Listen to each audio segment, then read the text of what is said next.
तो class 12th के बच्चों, आज की वीडियो के अंदर मैं बात करने वाला हूं प्रोबेबिलिटी चैप्टर कि भाई प्रोबेबिलिटी चैप्टर की केस स्टडी के क्वेश्चन कैसे पूछे गए थे 2023 और 2024 के अंदर। और डेफिनेटली मैं कह रहा हूं, अगर ये वीडियो आप देख लोगे ना तो भाई 2025 वाले पीवाईक्यू की जो केस स्टडी थी वो भी आप बना लोगे, क्योंकि केस स्टडी जो आने के चांसेस हैं, जो 90% चांसेस होता है वो बेस थ्योरम में से ही आती है। कहां से आनी है? बेस थ्योरम में से आनी है। क्लियर? तो पहले हम देखते हैं कि बेस थ्योरम का क्वेश्चन कैसे होगा, फिर जानेंगे कि बेस थ्योरम के रिगार्डिंग वो केस स्टडी कैसे कैसे पूछेगा। क्लियर? तो हम जानते हैं, जैसे पहला क्वेश्चन था 2023 के अंदर, ये बेस थ्योरम, किसी सेट में बेस थ्योरम थी केस स्टडी में, और किसी के अंदर ये ऐसा फुल फ्लैग क्वेश्चन आ गया था 5 नंबर का। अब भाई बेस थ्योरम सर आइडेंटिफाई कैसे करें बेस थ्योरम लगती है? तो भाई बेस थ्योरम तब लगती है जब आपके पास एक से ज्यादा चॉइस होती है, लाइक बैग 1, बैग 2, बैग 3, इन तीनों में से कोई एक सिलेक्ट करना हो। ठीक है, तो भाई हम किस पे जाएंगे? बेस थ्योरम पे। अगर पर्टिकुलर एक ही बैग होता ना, क्या होता? एक ही बैग, और उसमें बोलता कि भाई ये चीज निकलनी चाहिए, जब वो होगा तो यहां कंडीशन प्रोबेबिलिटी आती। बात समझा? कंडीशनल मतलब एक ही पर्टिकुलर, और जब एक से ज्यादा आपके पास ऑप्शंस होंगे तो वहां बेस थ्योरम का कॉन्सेप्ट जाएगा। अब बेस थ्योरम करनी कैसे है, क्या होता है, देखते हैं जरा। जैसे हम ये क्वेश्चन पढ़ के देखते हैं तो आप देखोगे यहां पे 2 ऑप्शन है, किस चीज का? एक तो आंसर जानता है, क्लियर कट बोल दिया, एक तो आंसर वो जानता है और एक क्या कर रहा है? आंसर वो सोच रहा है, तुक्का मार रहा है। क्लियर? तो जब वही ना, 2 बातें, एक आंसर वो जानता है, दूसरा तुक्का मार रहा है, तो किसका कॉन्सेप्ट हो गया? बेस थ्योरम का। अब कैसे क्वेश्चन होगा? तो देखो, सबसे पहले इसने जो भी बात बोली कि एक आंसर जानता है और एक तुक्का मार रहा है, तो मैंने लिख दिया। आप चाहो तो इसको किसी से भी डिनोट कर सकते हो। वैसे हमारे पास E1 E2 होता तो हम इसी से डिनोट करेंगे कि E1 डिनोटेड करता है, denoted that a student know the answer, student, ठीक है, नो आंसर, कि वो आंसर जानता है। ठीक है, क्लियर? और ऐसे ही मैंने E2 के बारे में भी लिख दिया। E2 डिनोट करता है कि आ स्टूडेंट क्या कर रहा है? वो, आप बोलोगे भैया वो गैसेस कर रहा है, ठीक है, तुक्के मार रहा है। क्लियर? क्या मार रहा है? वो तुक्के मार रहा है। क्लियर? पहली लाइन पढ़ते मेरे को ये बात समझ आई कि आंसर जानने वाले को E1 से डिनोट करा, तुक्के मारने वाले को E2 से डिनोट करा। अब यहां पे मैंने पढ़ा कि भाई मेरे पे अज्यूम करना है कि 3/5 प्रोबेबिलिटी है। किसकी प्रोबेबिलिटी है? ही नो द आंसर, अपना आंसर जानता है, और आंसर जानने वाले को किससे डिनोट करेंगे? आप बोलोगे E1 से। तो मतलब मेरे को प्रोबेबिलिटी आ गई E1 की। कितनी आ गई? आप बोलोगे ये 3/5 आ गई। क्लियर? सेम कहानी वो बोलता है, प्रोबेबिलिटी है। किसकी प्रोबेबिलिटी? आप बोलोगे ये जो तुक्का मार रहा है। ठीक है, तो तुक्के मारने वाले को किससे डिनोट करा था हमने? E2 से। उसकी प्रोबेबिलिटी कितनी है? आप बोलोगे 2/5 थी। क्लियर? अब यहां से इसने बोला एज्यूमिंग दैट, यहां से पढ़ना है। ठीक है, यहां देखो, यहां पे अभी सिंगल बात हो रही थी, अब बात होगी 2 की। Assuming that a student who gas, ठीक है, गैस कर रहे हैं एट द आंसर, अपने आंसर को वो क्या कर रहा है? पहले सोच रहा है। मतलब ये कंडीशन आ गई कि पहले आप अपना आंसर क्या कर रहे हो? सोच रहे हो। फिर क्या हो रहा है? करेक्ट चले जाता है, और आंसर क्या चले जाता है? करेक्ट चल जाता है। और उस करेक्ट जाने की प्रोबेबिलिटी दे रखी है आपको, प्रोबेबिलिटी दे रखी है करेक्ट जाने की, कितनी है? 1/3 है। तो हमने इधर एक चीज लिख दी कि भाई जो C है वो डिनोटेड करता है, किस चीज को डिनोट करता है? कि the answer will be correct. क्या है? आंसर करेक्ट होगा। तो मैं क्या समझा? प्रोबेबिलिटी दे रखी थी करेक्ट की। कब दे रखी थी? कब दे रखी थी? जब आप क्या कर रहे थे? इधर तुक्का मार रहे थे। क्या कर रहे थे? तुक्का मारना। तुक्के मारने वाले को क्या थे हमारे पास? E2। और ये चीज ध्यान रखना, कंडीशनल में भी मुझे पता है ये बात मुझे गिवन होती है, और ये बात मेरी गिवन होती है, और ये मेरी फाइंड आउट करने वाली होती है। तो भाई पहले क्वेश्चन में तुक्का मारने वाले की प्रोबेबिलिटी दी थी, इसलिए ये गिवन आया, और तब जाके करेक्ट आंसर हो रहा है। और लिखा भी है कि correct with the probability, probability का करेक्शन वाली प्रोबेबिलिटी दे रखी है कि भाई उसका आंसर क्या जाएगा? करेक्ट जाएगा। तो प्रोबेबिलिटी दे रखी है किसकी? करेक्ट की। कितनी दे रखी है? 1/3 दे रखी है। तो ऐसे ही मैं बोलूं कि भाई करेक्ट आंसर जाए अगर आप अपना आंसर जानते हो। आप बोलोगे भैया कि इसकी प्रोबेबिलिटी क्या होगी? बड़ी कंफ्यूजन वाली बात हो गई। मैं बोलता हूं बेटा जी, अगर ABCD आपको आंसर अपना पता है कि आपका इस क्वेश्चन के अंदर MCQ क्वेश्चन में B आपका राइट आंसर है, तो भाई करेक्ट जाने के चांसेस क्या होंगे? आप बोलोगे 100% होंगे।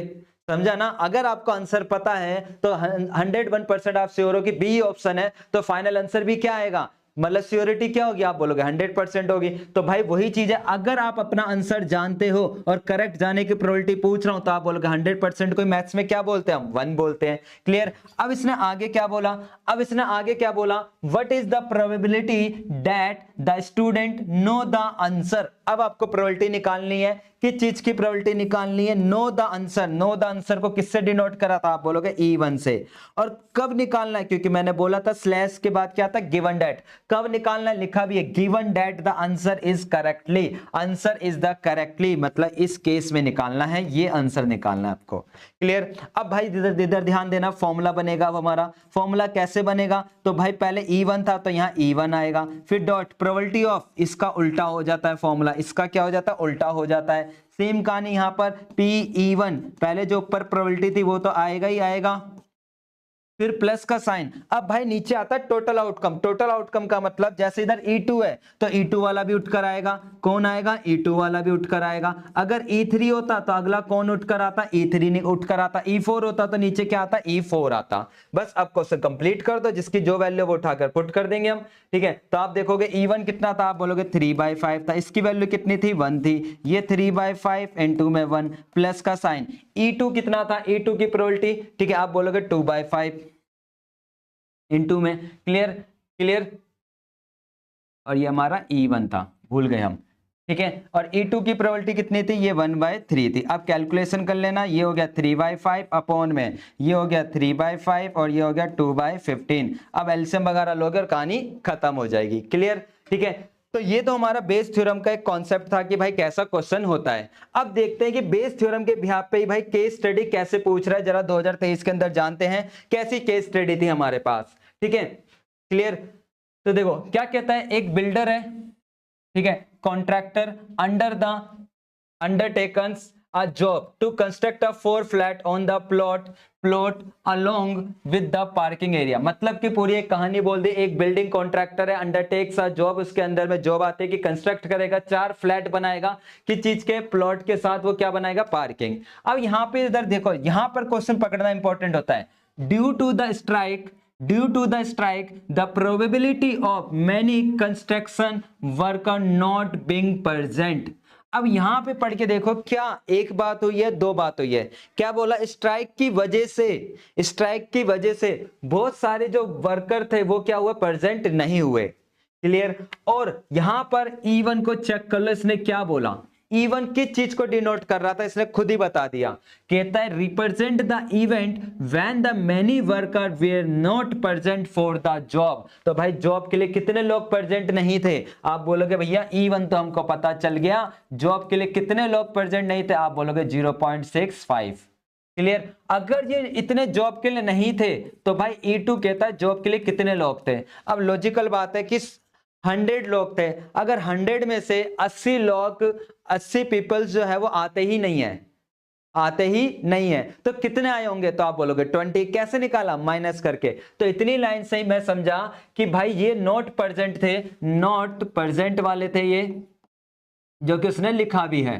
तो प्रेजेंट वाले जो आ रहे हैं वो कितने होंगे, तो आप बोलोगे भैया प्रेजेंट वाले हो गए 1 - 0.65, तो आंसर आ गया, ठीक है, 65, तो आंसर आ गया 0.35 आ गया। क्लियर। अब जरा और आगे पढ़ते हैं। कहता है the probability that many are not present, ठीक है, यहां पर बात क्लियर हुई। प्रोबेबिलिटी किसकी है, जो प्रेजेंट नहीं हो रहे और still the work get complete on a time, और काम जो हो रहा है वो पूरा कंप्लीट हो जा रहा है। यहां बात हुई किस चीज की, दो बात हुई कि जो बंदे नहीं आ रहे और मेरा काम क्या हो जा रहा है, कंप्लीट हो जा रहा है, कि मैं नहीं भी आ रहा और कंप्लीट हो जा रहा है। और यहां पे इसने लिखा भी है कि चीज को रिप्रेजेंट, ई किसको प्रेजेंट करता है, complete the construction work on a time. तो इसने क्या बोला, यहां पर आप येलो लाइन में देखोगे क्या बोला इसने यहां पर, कि काम कंप्लीट हो रहा है, इस चीज की बात कर रहा है वो, काम क्या हो रहा है मेरा, कंप्लीट हो रहा है। ई किसको डिनोट करता है, कंप्लीट वाले को। और कब कंप्लीट हो रहा था, कब कंप्लीट हो रहा था? आप बोलोगे जब वर्कर नहीं आ रहे थे। नहीं आने वाले कौन था? E1 था। तो नहीं आने वाला कौन था? E1 था। ठीक है, क्लियर। जब वर्कर नहीं आ रहे थे, मतलब ये कंडीशन दी कि अगर वर्कर नहीं आ रहे थे तो मेरा काम कंप्लीट हो रहा है। तो ये कंडीशन दी है, तो जो कंडीशन देता है वो नीचे आता है कि वो काम कंप्लीट नहीं हो रहा, वो वर्कर नहीं आ रहे तो भी मेरा काम कंप्लीट होगा। और वो कितनी परसेंटेज थी? 0.35 था। अब इसको थोड़ा और आगे पढ़ा, the probability that the worker will complete on a time, दोबारा से बात करिए, कब? जब वर्कर मेरे क्या थे? प्रेजेंट थे। जब मेरा वर्कर क्या था? मेरा प्रेजेंट था, मतलब गिवन में मेरा वर्कर, क्योंकि नीचे हमेशा गिवन आता है, तो क्या था? प्रेजेंट था, तब मेरा काम कंप्लीट होता है। उसकी प्रोबेबिलिटी कितनी है? आप बोलोगे 0.80 है। क्लियर, कहानी खत्म। अब इसने बोला, पहला पार्ट क्या पूछा? What is the probability that all the worker are present for the job? All the worker are present for the job, आ गया पहले पार्ट का आंसर। क्लियर। अब यहां क्या कहता है? Second part. इस तरीके से हमारी बेस थ्योरम के क्वेश्चन आते हैं। What is the probability that construction will be completed on a time? इसने बोला मेरा काम कंप्लीट होने की प्रोबेबिलिटी बतानी है। मुझे प्रोबेबिलिटी किसकी बतानी है? प्रोबेबिलिटी बतानी है मेरा काम कंप्लीट होने की। अब भाई काम कंप्लीट दो सिचुएशन में हो रहा है, पहला जब वर्कर आ रहे हैं, दूसरा जब वर्कर नहीं आ रहे, लेकिन फिर भी काम कंप्लीट हो रहा है ना। तो भाई इस वाले पार्ट को जब बोलते हैं ना, जब स्पेसिफाई नहीं करता कि कौन सा पार्ट है, कौन सा पार्ट, कौन से पार्ट की वो बात कर रहा है, कि इसने सिंपल बोला कंप्लीट द, है ना, कंस्ट्रक्शन विल बी कंप्लीट, कि जो काम होना चाहिए वो मेरा क्या होना चाहिए? कंप्लीट होना चाहिए। अब भाई वो चाहे प्रेजेंट हो या ना हो, बट मेरा काम कंप्लीट चाहिए। तो भाई बेस थ्योरम का एक पार्ट आपको ऐसा जरूर दिखेगा जहां पे एक नंबर में आपसे ऐसे पार्ट पूछेगा जहां पे टोटल प्रोबेबिलिटी निकालनी होगी। क्या निकालनी होगी? टोटल। तो निकलेगा कैसे? कि कंप्लीट होना चाहिए। तो मैं बोलूंगा केस ऐसा भी हो सकता है कि जब वर्कर नहीं थे तब काम कंप्लीट होने की प्रोबेबिलिटी, ठीक है। फिर प्लस का साइन, जब वर्कर प्रेजेंट थे तब काम कंप्लीट होने की प्रोबेबिलिटी। ये दो केस नहीं बन सकते हमारे पास, काम कंप्लीट होना चाहिए भाई। काम कंप्लीट तब भी हो सकता है जब वर्कर स्ट्राइक पे चले गए तब काम कंप्लीट हो गया, जब वर्कर प्रेजेंट थे तब मेरा काम कंप्लीट हो गया। तो इट मीन जब स्पेसिफाई नहीं करता तो वहां पे टोटल प्रोबेबिलिटी निकालनी होती है आपको। क्लियर। अब भाई इसकी जो भी प्रोबेबिलिटी थी वो आप लिख दोगे, क्या थी? आप बोलोगे 65/100 था। इनटू में इसकी प्रोबेबिलिटी कितनी थी? आप बोलोगे 35/100 था। प्लस का साइन, इसकी प्रोबेबिलिटी E2 की प्रोबेबिलिटी, ठीक है, E2 की प्रोबेबिलिटी कितनी है? आप बोलोगे 0.35/100 है। इनटू में, ठीक है, पॉइंट हटा दिया था हमने, ठीक है, ये कितना है? 80/100। अब इसकी क्या करेंगे? आप बोलोगे कैलकुलेशन। अब कैलकुलेशन कैसे करते हैं जरा देख लेते हैं एक बार। मैं कैसे करता, क्योंकि मेरा आंसर तो ये आ गया 65/100 इंटू 35/100 प्लस का क्या आ गया? 35/100 इंटू में 80/100। अब बच्चा क्या करता? यहां से कैलकुलेशन खींचता। मैं तो भाई इधर कुछ नहीं करता, जो कॉमन था पहले कॉमन ले लेता, जो भी कॉमन था कॉमन ले लिया। यहां से क्या बचा? 65, यहां से क्या बचा? 80, क्या बचा? 80, और दोनों को क्या कर देता? प्लस कर देता। क्या कर देता? प्लस कर देता। ठीक है, 5 और ये हो जाते हैं 14। ये मेरी टोटल निकल कर आ जाता और फाइनली क्या कर देता? मैं मल्टीप्लाई वगैरह कर देता। ये मेरा टोटल निकल कर आ गया। क्लियर। अब इसमें देखते हैं तीसरे पार्ट में इसने मेरे से क्या पूछा है। तीसरे पार्ट में क्या पूछा है? तीसरा पार्ट पूछता है what is the probability that many worker are not present. Probability किसकी निकालनी है? जब वर्कर मेरा प्रेजेंट नहीं है। और जब वर्कर मेरा प्रेजेंट नहीं है उसको किससे डिनोट करेंगे? तीसरे पार्ट के लिए आप बोलोगे E डैश से, E1 से डिनोट करेंगे, लिखा था। और गिवन दैट क्या कंडीशन दे रखी थी? कि भाई कंस्ट्रक्शन वर्क इज कंप्लीटेड, और कंस्ट्रक्शन वर्क कंप्लीट को किससे डिनोट करते हैं? E से। ये वाली बात मुझे निकालनी है। क्लियर। ठीक है, अब आप समझ गए होंगे भाई कि अगर तीसरे पार्ट में ये वाली कहानी करनी है मुझे, ठीक है, तीसरे पार्ट में मुझे ये वाली बात करनी है तो मैं क्या करूंगा? आप बोलेगे भैया इधर कुछ नहीं करोगे, आप प्रोबेबिलिटी ऑफ पहले E1 लिखोगे डॉट प्रोबेबिलिटी ऑफ E/E1, और नीचे आप इन सब का टोटल लिख देते हो। और मैं बोलूंगा क्या मैंने सेकंड पार्ट में इसका टोटल नहीं निकाला था, तो मैं डायरेक्टली E लिख दूंगा, क्योंकि अगर मैं फॉर्मूला लिखता तो आप बोलते इसके नीचे फॉर्मूला आता PE1, ठीक है, फिर E/E1, फिर सेकंड वाला केस आता प्रोबेबिलिटी ऑफ E2, ठीक है, डॉट प्रोबेबिलिटी ऑफ E/E2 आता। ठीक है, और इस पूरे को मैं टोटल नहीं बोल सकता, आप बोलोगे डेफिनेटली, तो मुझे अलग से दोबारा कैलकुलेशन करने की जरूरत नहीं है, मैं डायरेक्टली काम कंप्लीट करूंगा कि भाई साहब इसकी जो प्रोबेबिलिटी थी, ठीक है, इसकी E1 की 0.65 थी और ये कितना था 0.35, तो हम इधर लिखेंगे 0.65 इंटू में 0.35 और पॉइंट हटाया तो नीचे क्या आ जाएगा, आप बोलोगे 100 आ जाएगा। ठीक है, E1 चेक कर लो, E1 की प्रोबेबिलिटी दिख गई होगी, ये रही। ठीक है, और फिर क्या कहता है, ठीक है, प्रोबेबिलिटी ऑफ E और E1, तो E और E1 की प्रोबेबिलिटी दिख गया 0.35, क्लियर। और इसका नीचे टोटल, टोटल हमने ये ऊपर कैलकुलेशन जो थी जो हमने छोड़ रखी थी इसलिए, ठीक है, क्लियर। तो आप बोलोगे भैया अब तो हमारे हाथ में ये इससे गया, ये इससे गया, ठीक है, अब ये हमारा आ गया 65 इंटू में 35 अपॉन में 35 इंटू में 45, 145, इससे ये गया, तो अब हम काटा पीटी कर देंगे और फाइनल आंसर आ जाएगा। 5 से गया, 5 एकम 5, 5 1 जा 5, 5 3 जा 5 से गया, 5 2 जा बचे कितने 3 और 5 7 जा, तो ये हमारा फाइनल आंसर आ जाएगा, क्लियर। ठीक है, सॉरी कैलकुलेशन एरर हो गई इधर, 5 9 आ जाएगा इधर, ठीक है, क्लियर।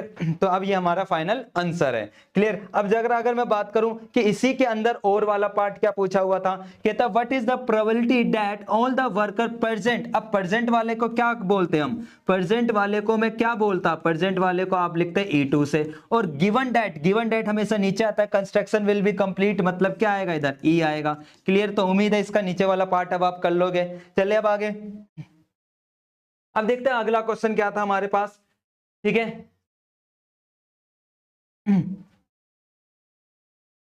यहां क्या कहता है कि भाई यहां पे पूरी एक कहानी है, कहता है depending upon the parents, parents पे डिपेंड कर रहा है, the chances of having the left hand child are as a follow, कि भाई चांसेस क्या होंगे लेफ्ट हैंड चाइल्ड होने का। कंडीशन केसेस बना रखे हैं, पहला केस, दूसरा केस, तीसरा केस, चौथा केस, आप देख सकते हो। पहला केस क्या कहता है, जब when both father and mother are left hand, कि अगर फादर और मदर दोनों ही लेफ्ट हैंड होते हैं तो चाइल्ड भी लेफ्ट हैंड होने के चांसेस कितने हैं 24%। तो आप बोलोगे ये इधर दो बात हुई, कब, जब फादर और मदर लेफ्ट हैंड होते हैं तो चाइल्ड भी लेफ्ट हैंड होने के चांसेस होंगे। सेम कंडीशन जब फादर राइट हैंड है और मदर लेफ्ट हैंड है तो जो चांसेस है लेफ्ट हैंड होने के 20% है। इसी तरीके से सी पार्ट था और इसी तरीके से डी पार्ट था, और इसने हर किसी की प्रोबेबिलिटी दे दी कि पहले वाले केस की प्रोबेबिलिटी, दूसरे वाले केस की, तीसरे वाले और चौथे वाले की। और साथ के साथ इसने बताया एल किस चीज को डिनोट करता है, L denoted the even that child is left hand, child क्या होना चाहिए, लेफ्ट हैंड होना चाहिए। चलो अब पहला पार्ट देखते हैं, कहता है प्रोबेबिलिटी ऑफ लेफ्टी की प्रोबेबिलिटी निकालनी है। अब भाई लेफ्टी की प्रोबेबिलिटी है, लेकिन किस केस में, गिवन क्या होना चाहिए, तीसरा केस, तो तीसरे केस में लेफ्टी की प्रोबेबिलिटी कितनी है, आप बोलोगे 17% है, तो आंसर क्या हो जाएगा 17/100, खत्म बात। अब ये पूछता है इसका सेकंड पार्ट पूछता है इस पे डैश लगाकर, कब, ए वाले में से, तो इस डैश का मतलब लेफ्ट हैंड नहीं होना चाहिए, तो हम क्या करेंगे 1 में से ही माइनस कर देंगे प्रोबेबिलिटी ऑफ लेफ्ट हैंड की, कि भाई साहब 1 में से माइनस कर दो प्रोबेबिलिटी ऑफ लेफ्ट हैंड क्या था इसमें, आप बोलोगे 24% था, तो कैलकुलेशन करी तो कितना आ गया 76/100।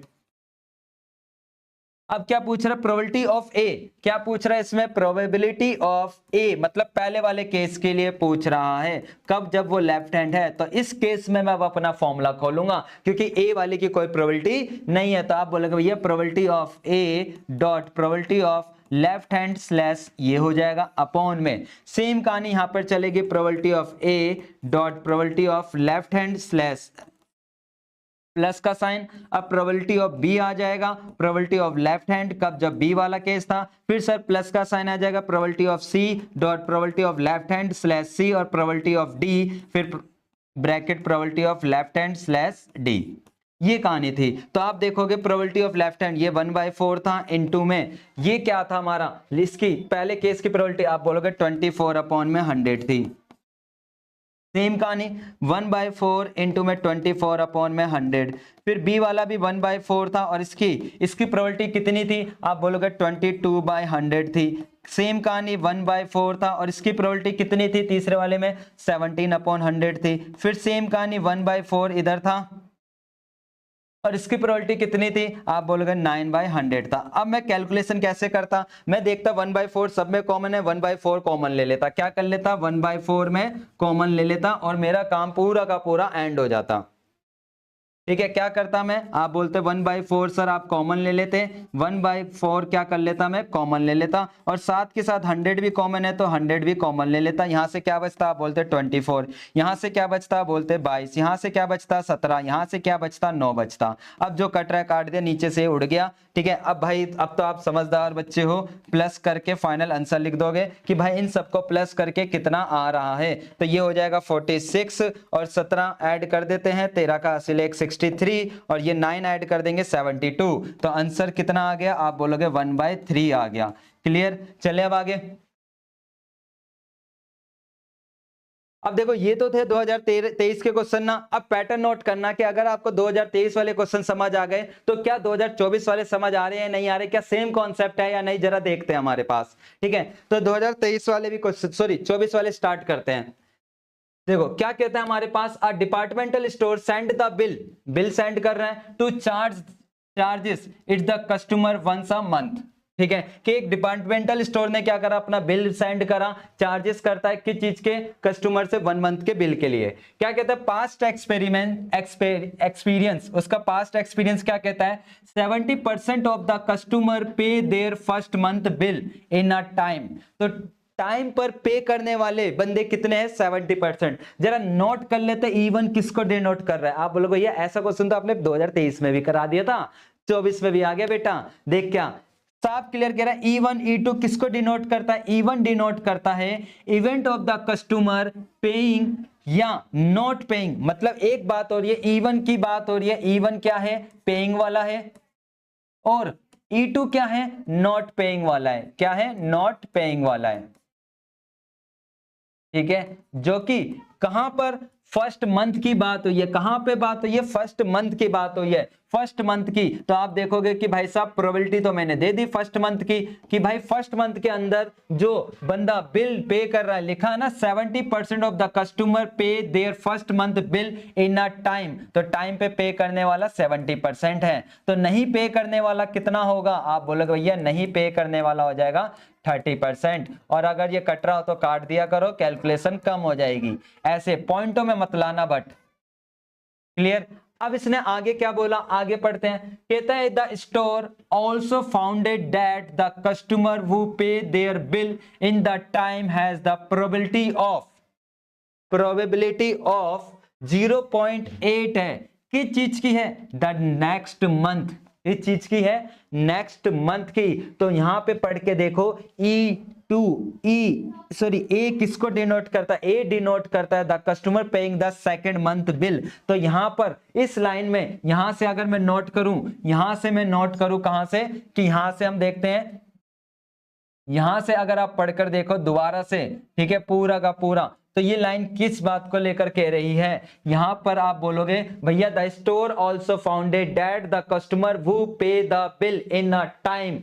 ठीक है, जो बंदा टाइम पर पे कर रहा है, जो बंदा टाइम पर पे कर रहा है, जो बंदा क्या कर रहा है, टाइम पर पे कर रहा है, मतलब ये कंडीशन हो गई। तो उसकी प्रोबेबिलिटी बता रखी है कि अब प्रोबेबिलिटी आ रही है किस चीज की, 0.8% होगा, वो अगले मंथ का भी बिल क्या करेगा, टाइम पर देगा, अगले मंथ का भी बिल टाइम पर देगा। और वो टाइम पर देगा उसको किससे डिनोट कर रहे हैं हम, ए से। और इसकी प्रोबेबिलिटी कितनी है, आप बोलोगे 8 थी और अपॉन में क्या आ गया, 10 आ गया। Same condition, the customer who does not पे इन अ टाइम, जो टाइम पर पे नहीं कर रहा, जो बंदा टाइम पर पे नहीं कर रहा है, उसकी प्रोबेबिलिटी दे रखी है कि paying in the time of the next month, की वो नेक्स्ट मंथ पे जो टाइम पर दे देगा, टाइम पर दे देगा, क्योंकि ये टाइम है, नेक्स्ट मंथ की बात कर रहा है वो, नेक्स्ट मंथ या सेकंड बिल बोल लो। ठीक है, ये क्या था, नेक्स्ट मंथ। तो प्रोबेबिलिटी दे रखी है उसने नेक्स्ट वाले बिल की, कब, जब वो पहले टाइम पे नहीं दे रहा था, कितनी है, आप बोलोगे 4/10 था। क्लियर, अब चले आगे। अब इसने क्या बोला पहले पार्ट के अंदर ही, कि बोला भाई फाइंड E1 और E2, दिख गया होगा पहला पार्ट, कि भाई साहब आपका तो पहला पार्ट यही कंप्लीट हो गया। क्लियर, फिर दूसरा पार्ट कहता है कि ए डिनोट करता है इवेंट को, तो आपको बताना ये वाली बात, ये वाली बात, तो ये दूसरा पार्ट भी कंप्लीट हो गया।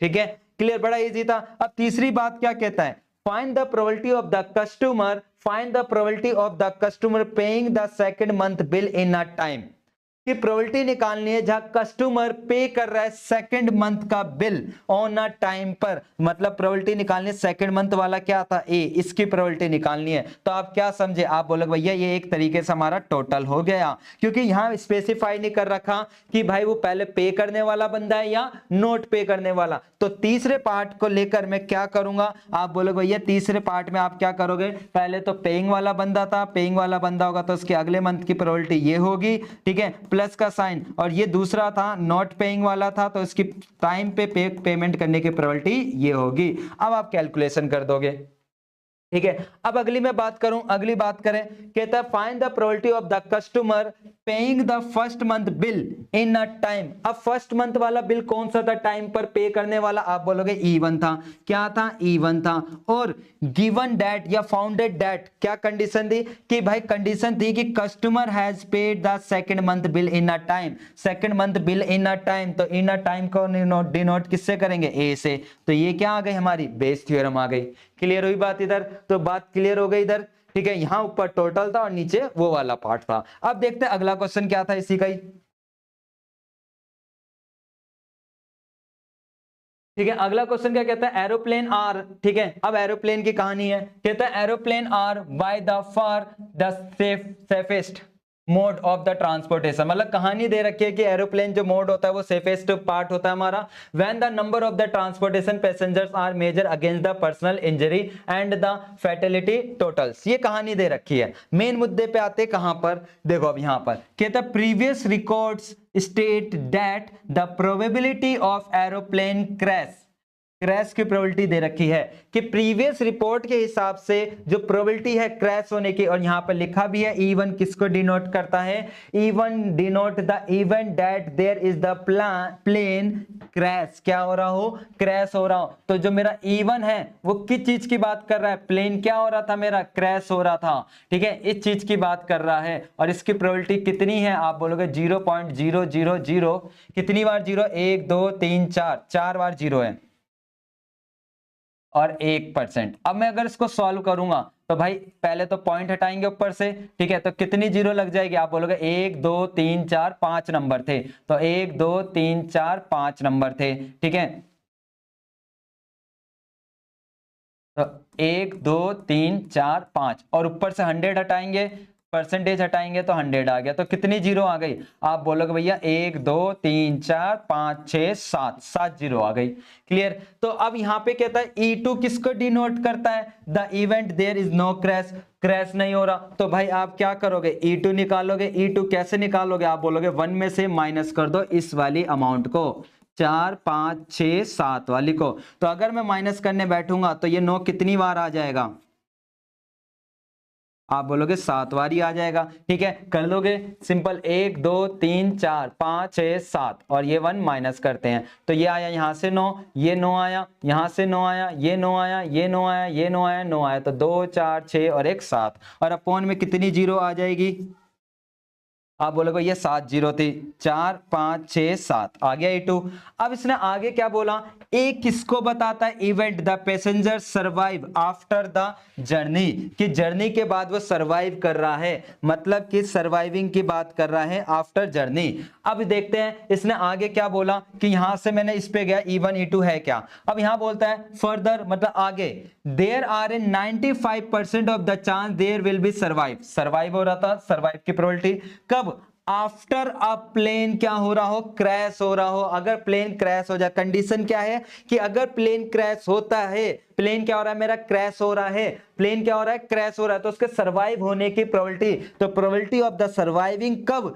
जब प्लेन क्या हो रहा था मेरा, क्रैश हो रहा था। और क्या प्रोबेबिलिटी थी, आप बोलोगे भैया जो प्रोबेबिलिटी थी हमारी वो क्या थी, 95% थी। क्लियर। तो मेरा क्वेश्चन है बेटा जी ये बताओ कि उसका सरवाइव करने के चांसेस क्या होंगे जब प्लेन, क्योंकि ये जो था वो नॉट क्रैश वाला था E2, तो आप बोलोगे भैया जब प्लेन क्रैश ही नहीं हुआ तो बंदा तो जिंदा ही आएगा, मरा हुआ थोड़ी आएगा भाई। जब प्लेन क्रैश ही नहीं हुआ तो 100% होंगे ना उसके सरवाइव होने के, क्लियर ही बात। तो भाई E2 कहता है नॉट क्रैश, तो क्रैश ही नहीं हो रहा, तो सर्वाइव होने के चांसेस क्या होंगे 100%, और 100% को क्या बोलेंगे हम 1 बोलेंगे। क्लियर। अब इसने क्या बोला जरा पहला पार्ट पढ़ के देखते हैं। Find the probability that the aeroplane will not crash. आ गया भाई पहले पार्ट का आंसर, नॉट क्रैश वाला।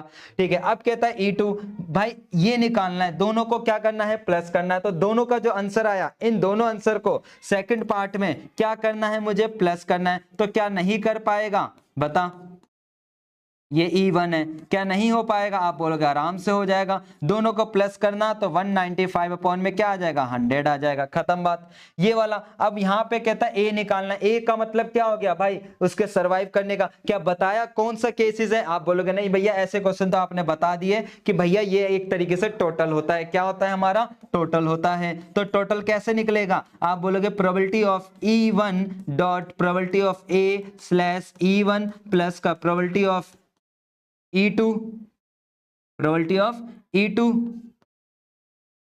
फिर dot probability of A slash E2 हो जाएगा। क्लियर। और भाई इसके नीचे वाला वो तो बेस थ्योरम का पार्ट हो गया। उम्मीद है कि अब आपको पैटर्न समझ आ गया होगा कि भाई प्रोबेबिलिटी 2023 की कर लो केस स्टडी या 2024 की कर लो, दोनों का पैटर्न क्या चल रहे हैं हमारे सेम चल रहे हैं। ठीक है, अब जरा मैं अगला पैटर्न भी पकड़ने की कोशिश करता हूं कि अगला पैटर्न क्या कह रहा है हमारे पास बेस थ्योरम को ही लेकर। क्या कहता है, departmental store send the bill to charge the customer once a month past experience. ठीक है, आई थिंक ये हमने कर लिया है भाई साहब, ये तो हमने कर लिया है, जरा चेक करे करा था यार डिपार्टमेंटल वाला। आप बोलोगे हाँ भैया हो गया, ये रिपीटेड क्वेश्चन आ गया ये हमारे पास। ठीक है, तो इसको हम हटा देते हैं।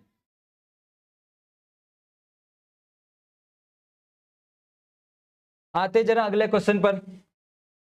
ठीक है, दिख गया होगा क्वेश्चन। ठीक है, कहता है अकॉर्डिंग टू रिसेंट रिसर्च के according air turbulence has increase in the various region around the world due to climate changes.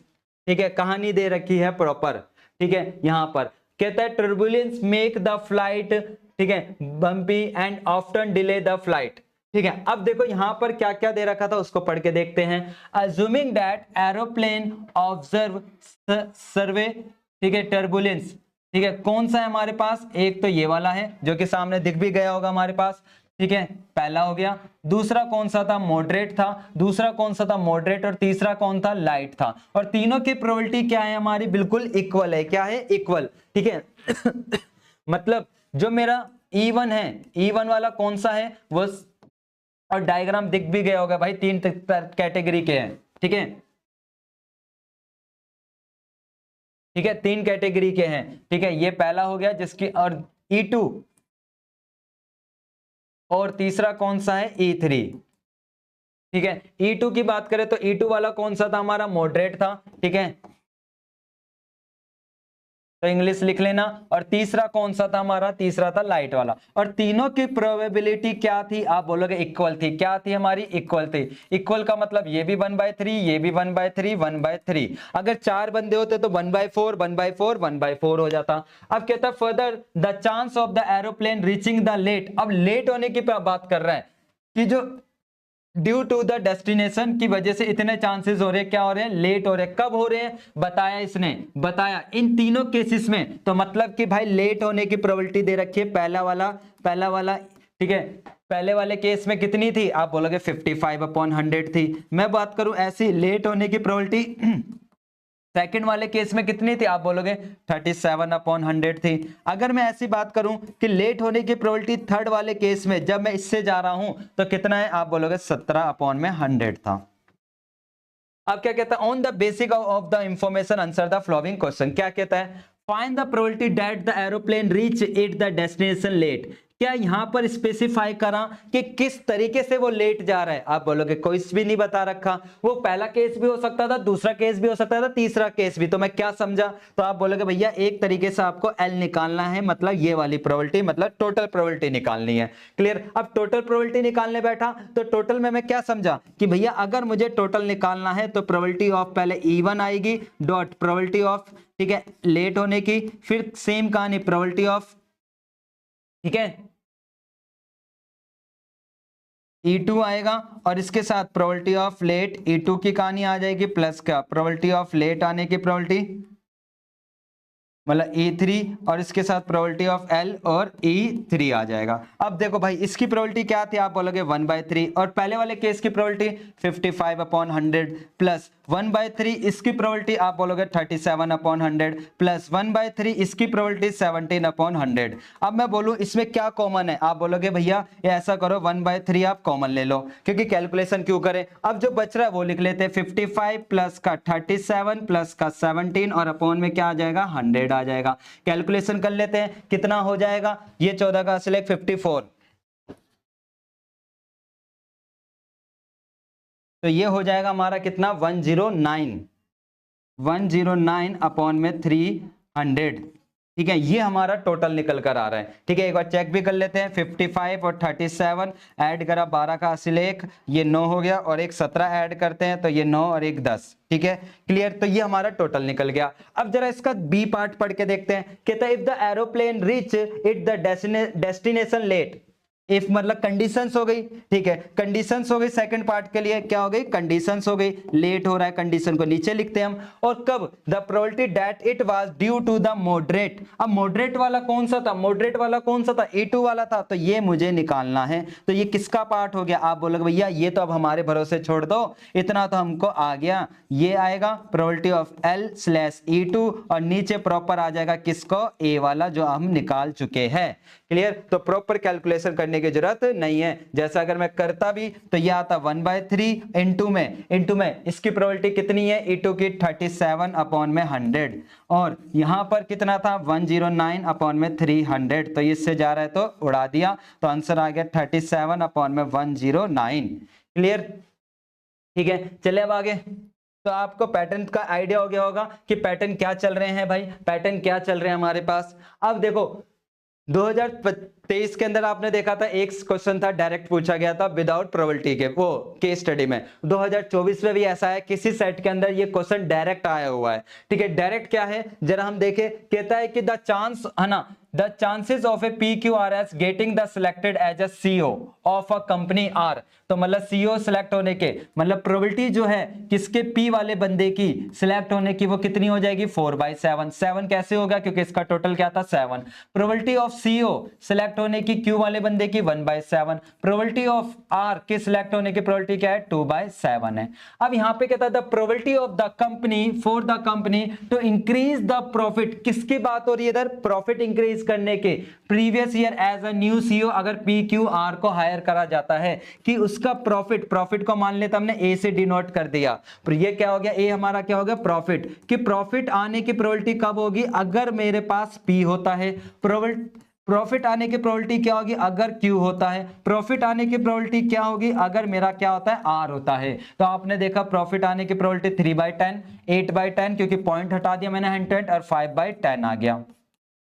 अब इसने क्या बोला, if the company increase the profit from the previous year profit increase कर रही है, find the probability that it due to the appointment of R, मतलब मुझे are की प्रोबेबिलिटी निकालनी है कि आर को अपॉइंट करूं कब, जब मुझे अपना प्रॉफिट इंक्रीज करना है। और प्रॉफिट को किससे डिनोट करा था हमने, ए से करा था। तो अब बताओ क्या ये बेस थ्योरम का पार्ट नहीं हुआ, आप बोलोगे हाँ भैया क्योंकि एक से ज्यादा चॉइस है तो इसलिए यहां किसका कॉन्सेप्ट लग रहा है हमारा बेस थ्योरम का, तो अब नहीं कर पाएगा क्वेश्चन। आप बोलोगे भैया अब तो ये बिल्कुल हमारे हाथ में छोड़ दो, अब तो ये हमसे बिल्कुल हो जाएगा कि प्रोबेबिलिटी ऑफ आर डॉट, अब फॉर्मूला हम उल्टा कर देंगे A/R हो जाएगा अपॉन में probability of R dot probability of A/R हो जाएगा प्लस का कहानी probability of P dot probability of A/ में P आ जाएगा। ठीक है, फिर प्लस का probability of Q dot probability of A/ में Q आ जाएगी। अब इनकी बस वैल्यू रखनी है और कैलकुलेशन करनी है, हमारा काम कंप्लीट हो जाएगा। क्लियर, चले आगे। अब ये आ गया, इस क्वेश्चन को वेरी इंपॉर्टेंट कर लेना। क्यों बच्चों, क्योंकि ये क्वेश्चन 2024 में भी रिपीट हुआ है और यही क्वेश्चन का कॉन्सेप्ट हमारा 2025 में भी रिपीट हुआ है और बहुत अजीब और गरीब क्वेश्चन था ये हमारे पास। ठीक है, क्या क्वेश्चन था जरा समझते हैं हम हमारे पास, कहता है अ बैग 1 कंटेन करता है 3 रेड और 4 ब्लैक बॉल। ठीक है, और ऐसा क्वेश्चन एनसीईआरटी में भी है, मना नहीं कर रहा, बट उसमें थोड़ा सा चेंजेस है। यहां पर क्या चेंजेस है समझेंगे। कह रहा है बैग 1 जो है, बैग 1 है, उस बैग 1 के अंदर मेरे पास क्या कह रहा है कि 3 रेड बॉल है, 3 क्या है रेड बॉल है और 4 क्या है ब्लैक बॉल है। बात क्लियर हुई? ठीक है, अब कहता है बैग 2 के अंदर, बैग 2 के अंदर भी मेरे पास बात कर रहा है बैग 2 को लेकर। बैग 2 के अंदर 5 मेरी रेड है और 2 मेरी क्या है ब्लैक है।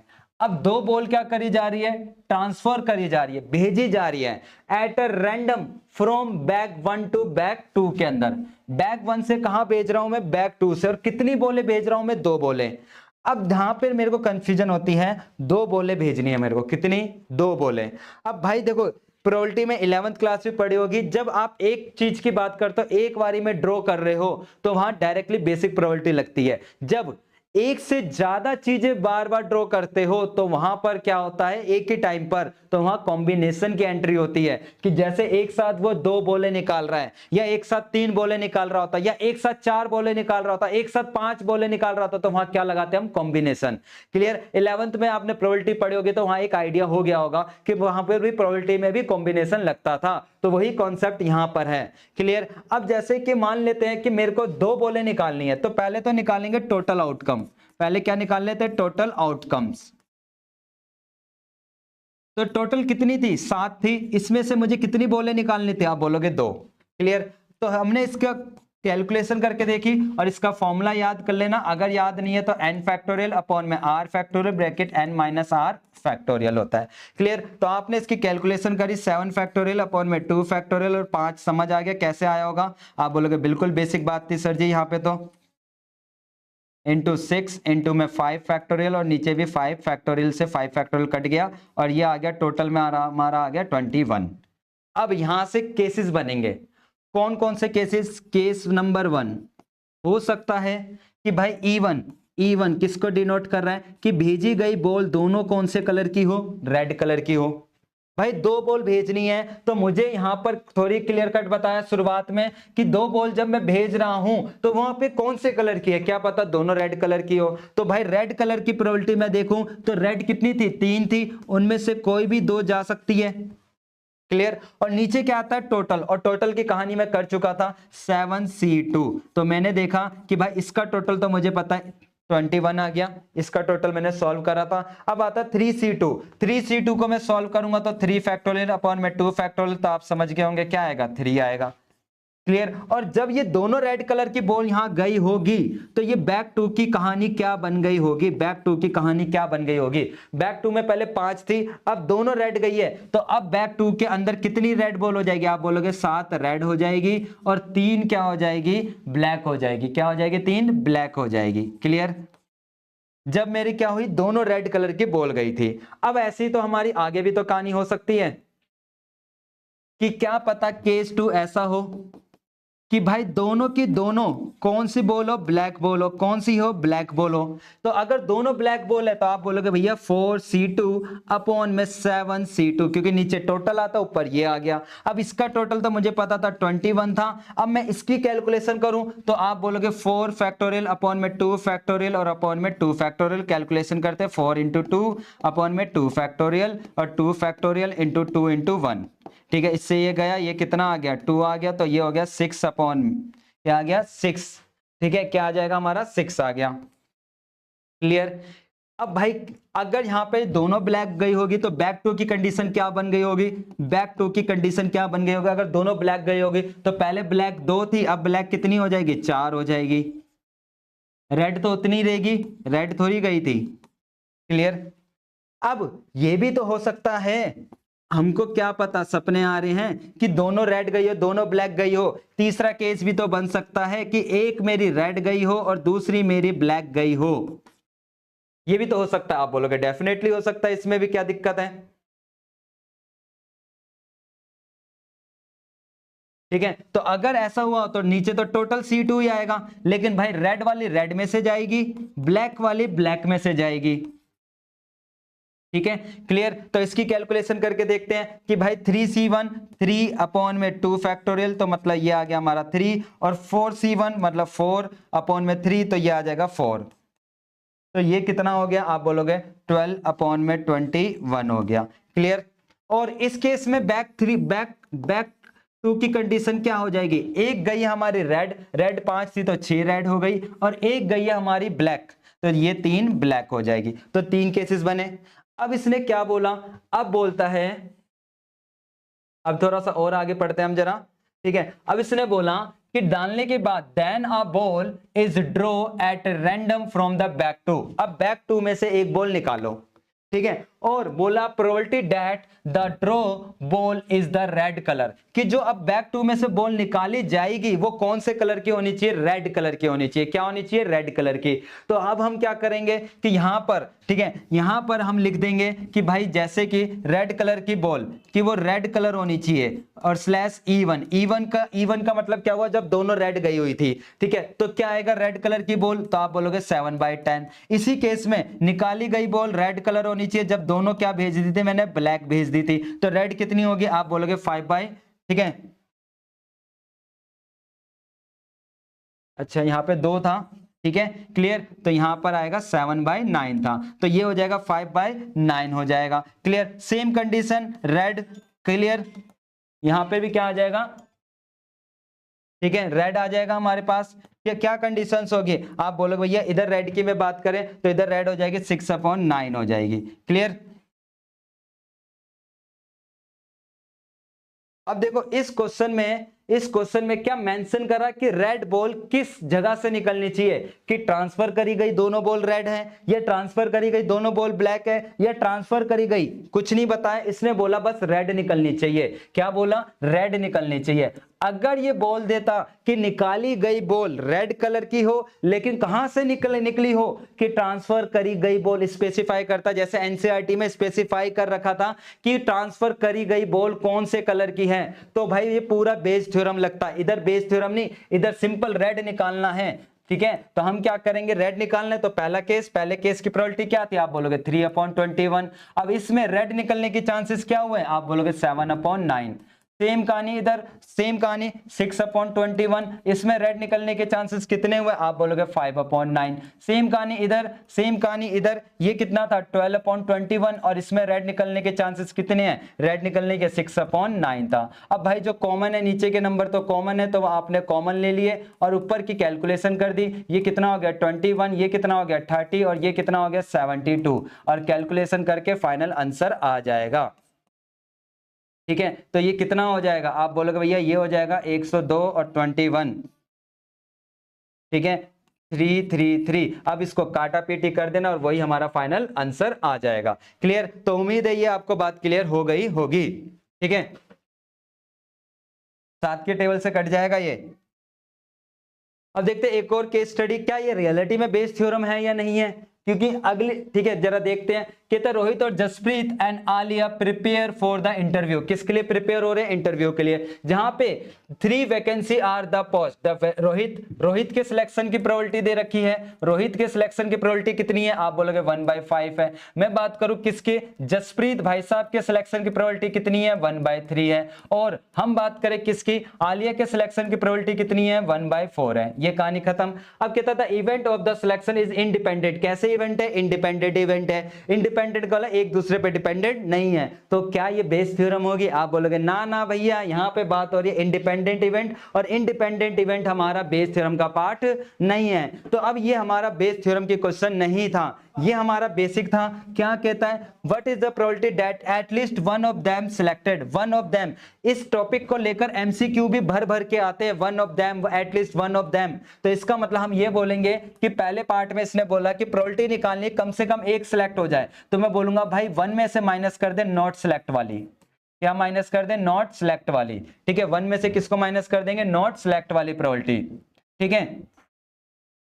क्लियर हुई बात, इधर नॉट सिलेक्टेड वाली प्रोबेबिलिटी क्या कर देंगे, हम माइनस कर देंगे। तो ये मेरा पहले पार्ट का आंसर आ जाएगा। अब भाई नॉट सिलेक्टेड, तो अगर रोहित के सिलेक्ट होने की प्रोबेबिलिटी है, तो नॉट सिलेक्ट होने की प्रोबेबिलिटी क्या होगी, आप बोलोगे 4/5। जसप्रीत के नॉट सिलेक्ट होने की प्रोबेबिलिटी क्या हो जाएगी, आप बोलोगे 2/3। और आलिया के नॉट सिलेक्ट, नॉट के लिए डैश होता है तो 3/4, तो ये हम यहां लिख देंगे 4/5, 2/3 और इंटू 3/4। और उम्मीद है अब तो आप क्वेश्चन कर दोगे, ये से जा रहा है 3 से 3 गया, 4 से 4 गया, तो 1 माइनस 2/5, तो आंसर आ गया 3/5। तो ये बेस थ्योरम का पार्ट नहीं था। सेम कहानी ये सेकंड वाला पार्ट की बात करें, ठीक है, इसके बिहाफ पे भी एमसीक्यू निकले हुए हैं। क्या कहता है, PG/S कि PG/H, ठीक है, क्लियर। तो ये ध्यान रखना, एक नंबर का क्वेश्चन है, जब इवेंट मेरा इंडिपेंडेंट इवेंट होता है ना, इंडिपेंडेंट इवेंट होता है, तो मैं डायरेक्टली आंसर क्या बोल सकता हूं, PG बोल सकता हूं। जिसपे बार नहीं होता वही मेरा आंसर होता है। अब बोलोगे भैया ये कैसे हुआ, तो बेटा जी ये कंडीशनल प्रोबेबिलिटी का पार्ट है। जब मैं आपका एमसीक्यू क्वेश्चन कराऊंगा वहां पर ये टॉपिक और डिटेल में आएगा, ठीक है। तो जैसे ये है, क्योंकि यहाँ पर, ठीक है, तो आप बोलोगे इस तरीके से आप इधर लिख सकते हो बार और प्रोबेबिलिटी ऑफ H डैश, ठीक है। अब भाई इसका मतलब क्या होता है, इसका मतलब अगर मैं थोड़ा सा बताना चाहूं तो भाई मान लेते हैं G है और ये कहता है H है, तो क्या कहता है G के लिए तो ये पूरा आ गया, G के लिए ये पूरा आ गया, G के लिए ये पूरा आ गया। बात करते हैं H डैश का मतलब होता है H नहीं होना चाहिए, H नहीं होना चाहिए, तो ये वाला पार्ट किसका हो गया, H का हो गया। अब मैं बोलूं कि भाई इस येलो वाले में और ब्लू वाले में कॉमन क्या है, आप बोलोगे भैया यही पार्ट तो कॉमन आ रहा है, यही पार्ट तो क्या आ रहा है, कॉमन आ रहा है। तो मतलब मैं क्या समझा, ये निकलेगा कैसे, ये वाला पार्ट। तो आप बोलोगे भैया प्रोबेबिलिटी ऑफ G में से माइनस कर दो probability of G intersection H, ठीक है। तो यहां से इस तरीके से ये फॉर्मूला बनकर आता है, क्लियर। अब ये दोनों इंडिपेंडेंट इवेंट थे, क्या थे, इंडिपेंडेंट इवेंट। तो इंडिपेंडेंट इवेंट का मतलब क्या होता है, आप बोलोगे भैया इनका इंटरेस्ट, इनका ये डॉट, क्लियर। और इसमें क्या कॉमन है, PG कॉमन है, क्या है, PG कॉमन है। तो यहां से क्या बचा, आप बोलोगे 1, और यहां से क्या बचा, H बचा, ठीक है। और इसी को ही क्या बोलूंगा मैं, आप बोलोगे भैया इस वाली बात को आप बोलोगे, ठीक है, GH का डैश बोलते हैं, क्या बोलते हैं, डैश बोलते हैं। तो आप देखोगे क्या वही आंसर निकल कर आया है, नहीं आया, PG निकल कर आया, नहीं आया। इसलिए मैंने बोला एक नंबर का क्वेश्चन था तो इतना नहीं करना था। अगर ऐसा कुछ केस आता है, इंडिपेंडेंट इवेंट होता है, कौन सा इवेंट होता है, इंडिपेंडेंट इवेंट, तो वहां पर जिसपे बार नहीं लगा होता, डैश नहीं लगा होता, वही मेरा क्या होता है, आंसर होता है। मतलब G वाले की प्रोबेबिलिटी क्या थी, G वाला, G इधर कौन था, डिनोट करा था इसने, ठीक है, G वाला बताया जसप्रीत था, तो जसप्रीत की प्रोबेबिलिटी क्या थी, 1/3, तो आपका आंसर क्या हो जाएगा, 1/3 हो जाएगा, क्लियर। अब यहां पे बोलता है find the probability that exactly one of them is selected. कोई एक बंदा सिलेक्ट हुआ है, क्या हुआ, एक बंदा सिलेक्ट हुआ। तो इसका मतलब मैं क्या समझा, आप बोलोगे भैया एक बंदा सिलेक्ट हुआ है तो क्या कहते हैं, हमारा क्या पता, रोहित सिलेक्ट हो गया हो, रोहित सिलेक्ट हो गया, जसप्रीत और आलिया नहीं हो, क्या पता जसप्रीत हो गया तो रोहित और आलिया नहीं हुई होगी, क्या पता इधर रोहित भी नहीं हुआ, जसप्रीत भी नहीं हुआ और आलिया सिलेक्ट हो गई होगी। तो इनकी बस प्रोबेबिलिटी लिख दो, यही हमारा थर्ड पार्ट का पार्ट कंप्लीट हो जाता, क्लियर, यही था। अब कहता है probability that exactly 2 of them selected, कि अब दो बंदे सिलेक्ट हो रहे हैं। तो अगर मैं इसका और करूं, दो बंदे का मतलब रोहित और जसप्रीत सिलेक्ट हो गया, आलिया नहीं हुई, क्या पता रोहित के साथ आलिया सिलेक्ट हो गई और जसप्रीत नहीं हुआ, क्या पता यही भी तो हो सकता है कि जसप्रीत के साथ आलिया सिलेक्ट हुई और रोहित ना हुआ हो। बस कहानी खत्म, क्लियर। तो इन सब की प्रोबेबिलिटी रखकर और इनका क्या करना था, टोटल करना था। तो आपके पास पहचानने का तरीका आ गया होगा, भाई इंडिपेंडेंट इवेंट आ गया तो बेस थ्योरम का पार्ट नहीं है हमारे पास, ठीक है। तो ये तो थी हमारी 2023 और 2024 की केस स्टडी के क्वेश्चन कि भाई प्रोबेबिलिटी से कैसे पूछे गए हैं। नेक्स्ट वीडियो के अंदर मैं 2025 कवर कराने वाला हूं और उसके बाद एक और बात कवर कराने वाला हूं, एमसीक्यू क्वेश्चन, कि भाई इस चैप्टर के एमसीक्यू क्वेश्चन कैसे कैसे पूछे गए थे, और वो एक ही वीडियो में आ जाएंगे। 2023 में भी, 2024, 2025 एक ही बारी में ये तीनों में आपके ईयर के एमसीक्यू क्वेश्चन कवर कर दूंगा। तो मिलते हैं नेक्स्ट वीडियो के अंदर।